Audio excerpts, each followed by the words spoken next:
Welcome back to my new blog. और अभी बज रहे हैं 9:30 रात के और अभी मैं निकल रही हूँ क्योंकि आज हम लोग जाने वाले हैं हरिद्वार। तो अभी हमारा बस है 10:30 बजे से, तो अभी निकलेंगे घर से, तो देखते रहिए। फिर हम घर से निकल गए और बस स्टॉप तक जाने के लिए एक ऑटो भी बुक कर लिया था। और यहाँ पे हम पहुँच गए थे राजीव चौक पे, क्योंकि हमारी बस की पिकअप पॉइंट राजीव चौक से ही था।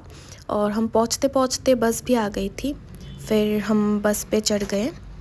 बस पे चढ़ने के बाद हमने हमारी सीट ढूंढी और बैठ गए थे सीट पे। और सीट वगैरह भी अच्छा ही था, कंफर्टेबल था। फिर बस भी चल पड़ी थी और हम बाहर का नज़ारा देखते देखते जा रहे थे। फिर देखते ही देखते हम पहुंच गए थे गाज़ियाबाद। और यहाँ पे आके हमें दूसरी बस पे शिफ्ट कर दिया गया था, क्योंकि हमारी पहली वाली बस की टायर में कुछ प्रॉब्लम हुआ था। तो फिर हम चढ़ गए थे दूसरे वाले बस पे। और ये बस तो पहले वाले से भी बहुत अच्छा था, बहुत बढ़िया था। इसकी सीट्स वगैरह इंक्लाइन वाले सीट थे, तो वो और भी कंफर्टेबल था। फिर रात के 2 बजे बस रुका था एक रेस्टोरेंट पे। वो बीकानेर का एक रेस्टोरेंट था। और रेस्टोरेंट का बाहर के लाइटिंग्स वगैरह तो कितनी सुंदर है। और बाहर एक गणेश जी की मूर्ति भी था।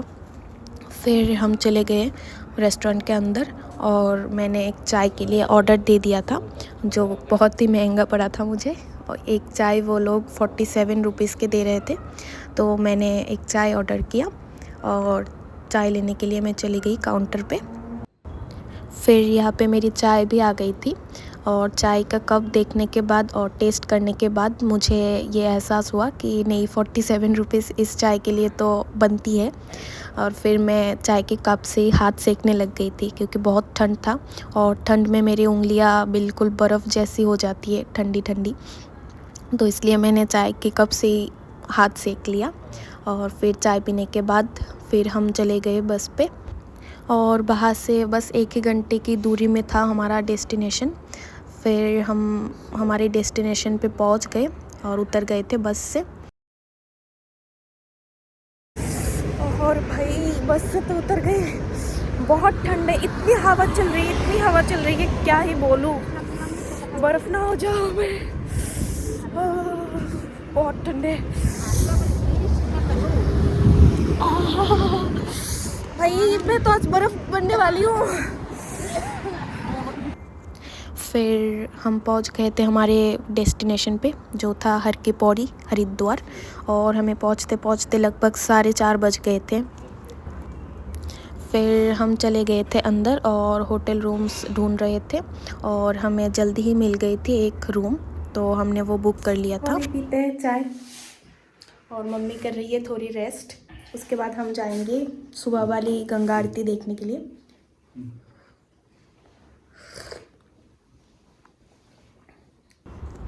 फिर मैं और माँ पहुँच गए थे घंटा घाट पे, जहाँ पे गंगा आरती होती है। और लकीली हमें वहाँ बैठने के लिए जगह भी मिल गया था, तो हम बैठ गए थे गंगा आरती देखने के लिए। और तन्मेदा होटल रूम पे ही रुक गए थे, क्योंकि वो बहुत थके हुए थे और उनको सुबह वाला आरती नहीं देखना था, वो शाम वाली आरती देखना चाहते थे। तो इसलिए वो रुक गए होटल पे। और मैं और माँ वहाँ पे बैठ गए गंगा आरती देखने के लिए। और आरती भी शुरू हो गई थी। फिर यहाँ पे गंगा आरती के टाइम पे अनुराधा पटवाल जी का जो गंगा आरती वाला गाना है वो चलाते हैं। और वो गाना सुनते सुनते गंगा आरती देखने में इतना सुकून लग रहा था, इतना सुकून, मतलब मैं बोल के एक्सप्रेस नहीं कर सकती कि इतना अच्छा लग रहा था। मैं आप लोगों को भी सुनाती, लेकिन मेरी वीडियो में कॉपीराइट आ जाएगा, इसलिए मैं ओरिजिनल वॉइस नहीं दे पाऊँगी। फिर गंगा आरती के बाद बहुत मुश्किल से हमें आरती भी मिल गई थी और हमें चरणामृत भी मिला था। तो हम आरती चरणामृत लेके होटल रूम पे वापस चले गए। गंगा आरती देखने के बाद अभी तो रूम पे आ गई हूँ और अभी थोड़ी देर रेस्ट करूँगी, क्योंकि बहुत थक गई हूँ। तो रेस्ट करने के बाद फिर जाऊँगी गंगा स्नान करने, और वहाँ के जो मंदिर वगैरह है वो भी सब घूम के देखूँगी। और मैं तो पहले भी एक बार आई थी हरिद्वार पे, लेकिन तब आरती नहीं देख पाई थी मैं, क्योंकि मुझे आने में बहुत लेट हो गया था शाम को, और ज़्यादा टाइम भी नहीं था कि एक दिन रुक के अगले दिन सुबह का आरती देख के मैं फिर जाऊँ। तो इसलिए मैं इस बार चाहती हूँ कि मैं दोनों आरती, मतलब सुबह का और शाम का दोनों आरती देखूँ।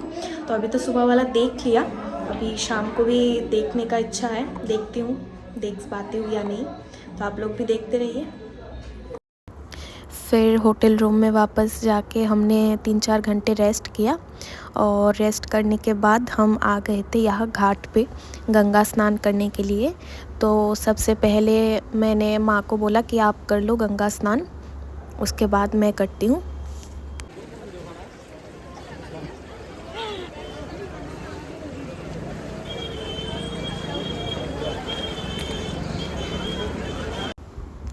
फिर माँ के बाद मैंने भी यहाँ पे गंगा स्नान कर लिया। और मैं पहले जब गई थी एक बार हरिद्वार, तब मैं आरती नहीं देख पाई थी, लेकिन गंगा स्नान किया था। तो इस बार मैं सुबह वाली आरती भी देख लिया और यहाँ पे गंगा स्नान भी कर लिया था। और इतनी ठंड थी ना, इतनी ठंड में मतलब काँप रही थी पहले, लेकिन एक डुबकी लगाने के बाद सब ठंडी पता नहीं कैसे गायब हो गई। और उसके बाद मैंने 11 डुबकी लगा लिया था। सब लोग बोल रहे थे अरे ठंड लग जाएगी, आ जाओ ऊपर आ जाओ, लेकिन मुझे मतलब अच्छा लग रहा था, इतना ठंड लग ही नहीं रहा था। तो ऐसे ऐसे करते करते मैंने 11 डुबकी लगा लिया था उस दिन।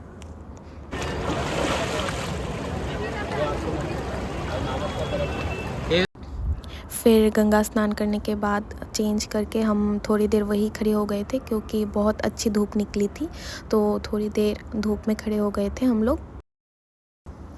फिर हम वापस चले गए थे होटल रूम पे, और जाने के टाइम पे हमने इडली और समोसा ख़रीद लिया था। तो वो हम रूम में बैठ के इडली और समोसा खाए। उसके बाद हम रेडी होके निकल गए थे घूमने के लिए हरिद्वार। फिर हमें जाना था मनसा माता मंदिर और चंडी माता मंदिर, लेकिन वहाँ पे केबल कार के लिए 1 घंटे का वेटिंग था, और हमारे हाथ में इतना टाइम भी नहीं था। और ऐसा भी मानते हैं लोग कि एक मंदिर देख के दूसरा मंदिर अगर ना देखो तो वो अच्छा नहीं होता। तो इसलिए हमने एक भी मंदिर नहीं देखा, तो हम वहाँ से चले आए थे शॉपिंग के लिए। तो हमने थोड़ा बहुत शॉपिंग किया, मेरे लिए और मम्मी के लिए भी थोड़े बहुत शॉपिंग की वहाँ से। फिर शॉपिंग करने के बाद हमें लग गई थी भूख। फिर हम चले गए थे एक रेस्टोरेंट में, और वहाँ जाके हमने खाया था छोले भटूरे। खाने के बाद हम फिर से चले गए थे घंटा घाट पे शाम की आरती देखने के लिए। और लकीली इस बार मैंने दोनों टाइम की आरती देख लिया था, और पिछले बार जब मैं गई थी तब एक भी आरती देखने को नहीं मिला था, क्योंकि टाइम नहीं था हमारे पास। तो इस बार दोनों ही देख लिया था, तो मैं इस बात को लेके बहुत खुश थी कि मैंने दोनों टाइम की आरती देख ली।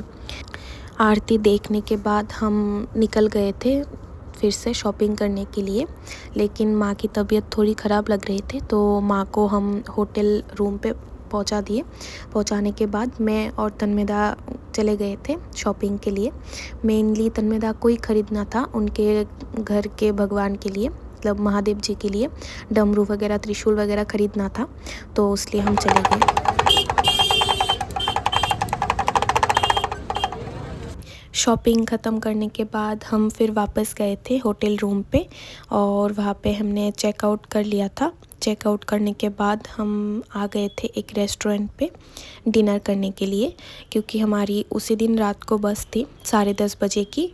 तो हमने जल्दी जल्दी डिनर कर लिया, और डिनर करने के बाद हमने एक ई रिक्शा वहाँ से बुक कर लिया था। फिर ई रिक्शा से हम चले गए थे बस स्टॉप पे, और अभी हम बस के लिए इंतज़ार कर रहे हैं। बस आने ही वाला है, बस 10-15 मिनट में बस आ जाएगा। ठंड तो बहुत लग रही है, क्या ही बोलूँ, रात को ठंड बहुत ज़्यादा लगती है, लेकिन मॉर्निंग में सही था, लेकिन अभी बहुत ठंड लग रही है। कल रात को भी जब आए थे तब भी बहुत ठंड लगी थी। फिर हमारी बस भी आ गई थी, और हम बस पे चढ़ गए थे। और मैं उस दिन इतनी टायर्ड थी कि मैं बस पे उठते ही मैं तुरंत ही सो गई थी। और जब बस रुकी थी एक ढाबे पे 1 बजे के करीब रुकी थी, तभी मेरी नींद खुली, और मैं बस से उतर के बाहर आके देखती हूँ कि बाहर इतना फॉग हो रहा था ना उस दिन। तो थोड़ी देर मैंने बाहर टहला, बाहर घूमा। उसके बाद वापस चले गए थे बस पे। फिर सुबह 5 बजे बस पहुंच गई थी राजीव चौक पे और हम वहीं उतर गए थे और वहाँ से हमने एक ऑटो भी बुक कर लिया था घर जाने के लिए। और मैं बोलूँगी अगर आप लोग हरिद्वार अच्छे से घूमना चाहते हो तो 2 दिन का टाइम लेके ही जाना, तो ही अच्छे से घूम सकोगे। हमारी तो ऑफ़िस थी इसलिए हम एक दिन में जितना हो सके वो देख के आए थे। और अभी बज रहे हैं 5:30, हम पहुंच गए घर। बहुत थक गए हैं और ठंड से मेरा गला भी ख़राब हो गया। अभी बस फ्रेश होंगी और सो जाऊंगी। और आज के वीडियो में इतना ही। Thanks for watching.